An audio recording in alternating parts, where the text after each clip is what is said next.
Okay, so this is a paragraph tag. Okay, so now we're gonna talk about the table tag. So table tag is really easy when you want to create some kind of table. Okay, so table tag is really useful. For example, you want to show some user data, so you would be showing in a table format. Okay, that is if you want to show data in Excel format, so you would be using table tag. Okay, so for example, TR is what? So TR actually represents a row. Okay, just a row. Okay, so inside this, first of all, actually we have two tags here. Like a table would be having headings, for example, name, email, roll number, titles. Okay, and then it has the body, the data, actual data. So I would simply say T head is a tag which simply contains the headings.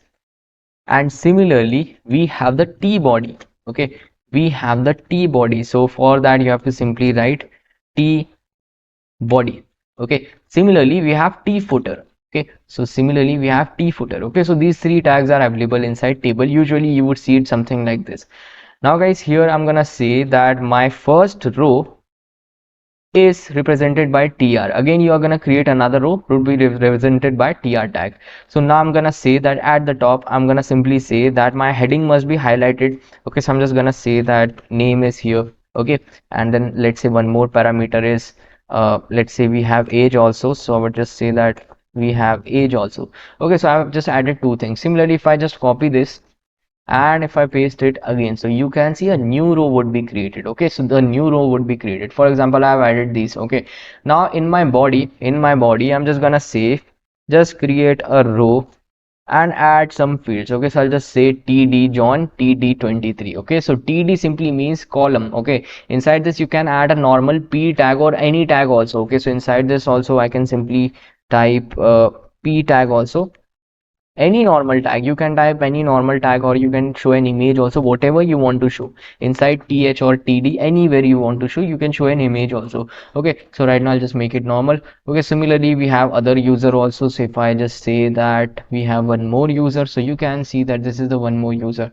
Okay, so this is a very basic overview of this. And similarly, if you want to show some footer, so you can always show some footer also. In the footer you can show similar things, either you can show a heading or you can show it normally. Okay, so don't get confused by this. You can show a th here also, or you can show a td here also. Okay, it's just for highlighting. Th tag is just for highlighting, that means making things bolder. Okay, so now you can see it looks like this. And similarly you can write things inside the footer also if you want to show. That means some people actually show total of something at that bottom, so you can use tfoot for that. Okay, I have you understood this. So now guys, after this we are gonna talk about HTML list. Okay, so what is HTML list? It's very simple. If you want to show something in the form of list, you can simply show it in the form of list. So I've just simply said if I want to show it form of list, you have to use the UL tag. Inside this you would add all your items in the list format. Okay, so I've added some items in the list format. Now suppose if instead of this UL, if I press O L, okay, if I type OL, so you would see that it's in number format. So if you want to see in bullet format, you can get things in bullet format. Okay, now after this guys, one more thing. If I just say that we have type as, for example, these are the types. For example, I want to get in capital format, so you can see I get in capital format. Similarly, if I press small a, you can see I get in small format. Okay, if I press I, it simply means I want to get in Roman numbers, but like this. If I press capital I, that means capital Roman numbers. Okay, so you can see it looks like this. So you can actually explore more about this, and this is for the link tag. Okay, so UL simply means unordered list, OL simply means ordered list, because you see numbers or some pattern here. Okay, so now after this we have one more feature, that is block and inline. So guys, before understanding block and inline, let's explore what is a div tag. Okay, so if I talk about, for example, we have a p tag. Okay, and we have a lot p tags. Okay, so I can actually group them together. For grouping them together, I can simply create a div tag and I can simply paste those things. Okay, so you can see that I have all the things here. Okay, I have all the things here. Okay, so it's like this. So actually what actually happens here is we have two types of elements, block elements or inline elements. So every element has a default display value, and some are default block or some are default inline. So block level elements are always starting from a new line. Okay, starts from the new line. So two common block elements are the p tag and the div tag. Okay, that means whenever you write two consecutive p tags, okay, for example, you write two consecutive p tags, you can see first line, after this automatically second line. Okay, so similarly for the div tag also, so if I just make it normal, suppose if I just write hello world, okay, this is the div tag, and suppose this is the div tag, and after this again one more div comes, so you can see automatically next line would be taken. So this is known as block element. Now what is an inline element? So for example, instead of this if I copy and if I say we have a span tag, so span tag is an inline element. Okay, so this is always used in those cases where you don't want to go to the next line. So you can see I've added one span tag. So if I copy this and add it to next line, so you can see it's in the same line. So you can see that span tag is an inline element. So similarly, there are a lot of inline elements and block elements. Example of inline element is you can like actually search for it on Google. There are a lot inline elements. Similarly, we have block elements also. Okay, so I hope you understood the basic overview of inline and block elements. Then we have HTML classes. Okay, so then we have HTML classes. For example, we have a span tag or any tag. So I'll just say that its class is uh, T1. Okay, or any name. You can just say my element 1. Okay, I've just given this a class. Okay, so element is my element 1, and similarly I'll just say that this div is also having this class and this p is also having this class. Similarly, I'm just going to say that this span is having some other class, so my element 2, and I'll just say that this other div has some other class, so my element 2, and similarly this hello world has some other class, my element 2. Okay, so now if you want to style this, so I've actually given them common classes. Okay, but in case of id which we have given, don't give a same id. Okay, for example, let me just say that this is a span tag. Okay, so whenever you are giving this an id, for example my id 1. Okay, so this is my id 1. So similar to this, if you're creating another element, please don't give same id to two elements. Okay, because previously I told you whenever we were learning a tag, you can see that whenever I clicked on it, it would take me to that specific id. So that's recommended. Id must always be unique, but if you have some common things, you can always use classes. Okay, so now how to style these? So you can simply write css here also. So let me just show you a very basic overview here. So you can actually use the style tag here and you can write the css here. Okay, so I'm simply gonna say that what is my element 1. So I've just given them some styling. So you can see my element 1 has some styling. Similarly for my element 2 also, I'm just gonna give some styling. This requires some knowledge of css, so if you don't know css, just write it as it is.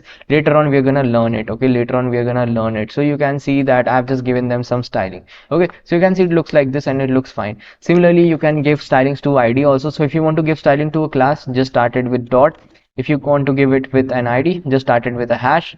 Okay, so you can see whatever is the id, you can see it's highlighted. Okay, so now similarly id2 would be highlighted, so you can see id2 is highlighted. Okay, so I hope you understood how to style things from here and the concept of classes and id. Okay, now guys, we have a one very popular tag named as iframe. Okay, very one popular tag which is known as iframe. So the use of iframe tag is like you won't be actually using it personally into React.js or anywhere, but still it's important. Like suppose you want to show some kind of PDF or some kind of file, in those cases also iframe tag is important. Okay, so what you have to do is simply you're gonna show iframe tag, and inside this you have to add some URL and then the description.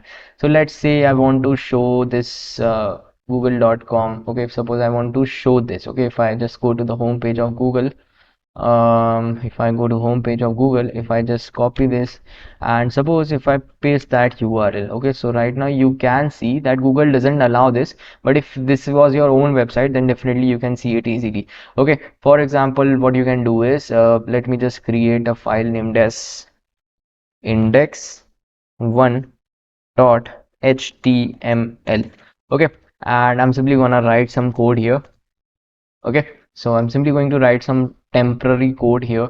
For example, I'm just showing some image here. Okay, so I'll just say we have the img tag, and I'll just say that src, and I'll just say dot slash logo png, and this is it. So I just want to show this inside index. Okay, so for that you can simply write a file or URL here. Okay, so I'll just say that my file name is, for example, index1 html.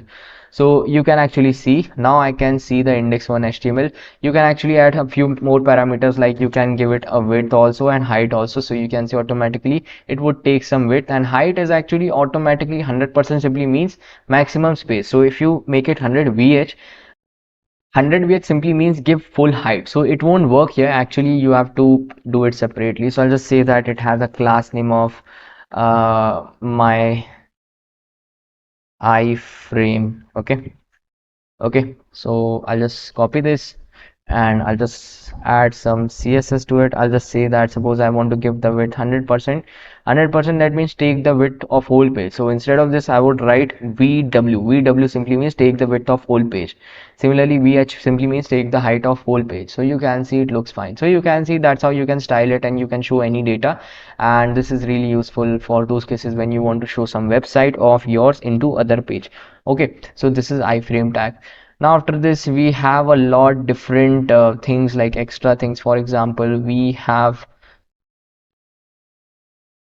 emojis. Okay, so for example, if you want to show some emoji, for example, you can search about smiley emojis HTML code. And for example, if I just say that here itself I'm gonna create a p tag or any span tag, and I'll just paste this code. Okay, so you can search more about this. You can simply search for HTML emojis, so you would find a lot different things. HTML emoji. Okay, so you would find a lot different websites showing the same things. Okay, so I think this was the website unicode.org. This is the official website. You can go here and then you can see for the codes yourself, or you can search for Mozilla, or you can go for different websites. You can also follow different websites, all are great.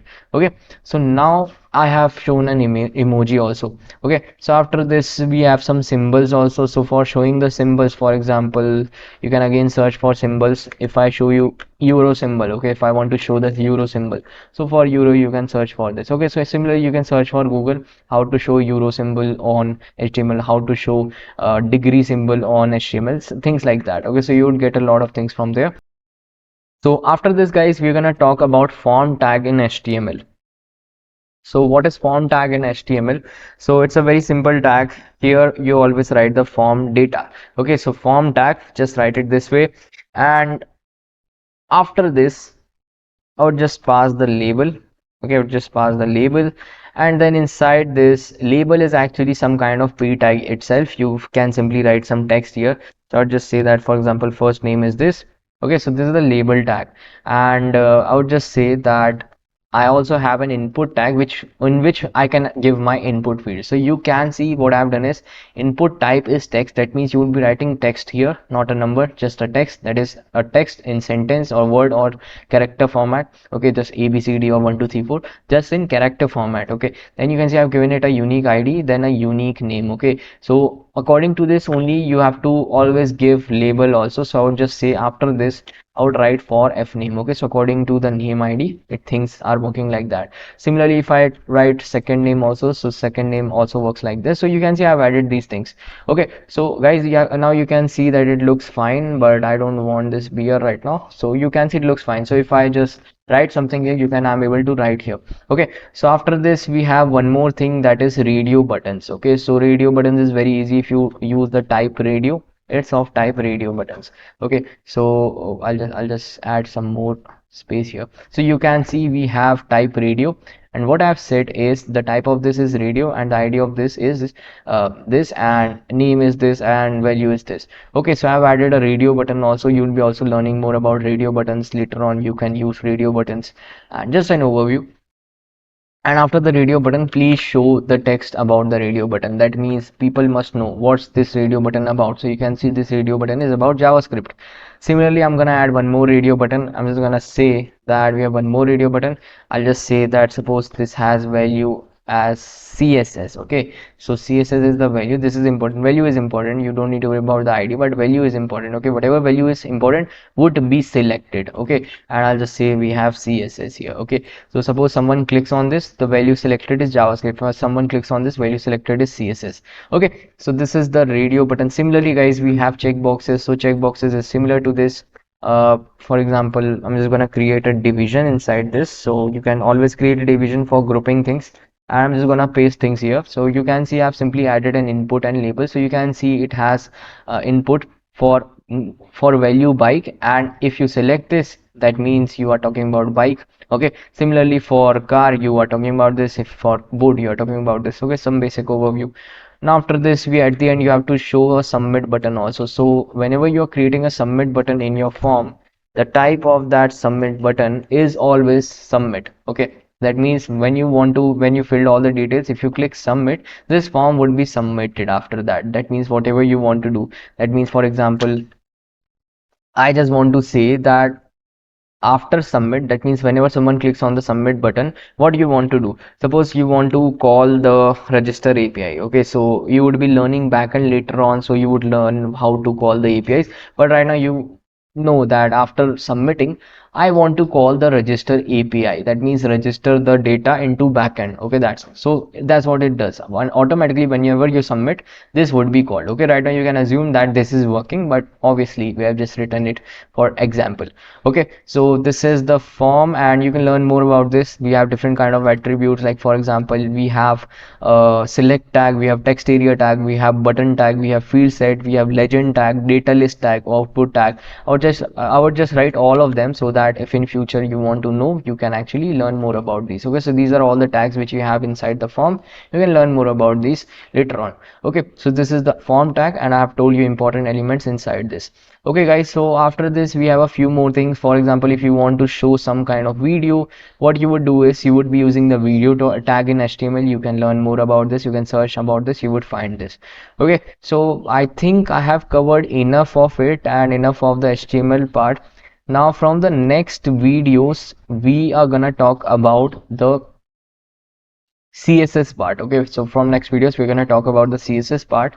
Today I've taught you the basic of HTML and the important tags which you would always use in your development journey. Okay, but yeah, with time, if you are an absolute beginner, I would always recommend follow a complete documentation of HTML. This is just a small video just to give you kickstart for HTML. Okay, it's not a complete HTML. Don't take it as a complete HTML, take it as a revision. If you know HTML, then that's fine, but if you don't know HTML, take it as a basic video, and you can learn HTML from anywhere or from some other course. Okay, dedicated courses.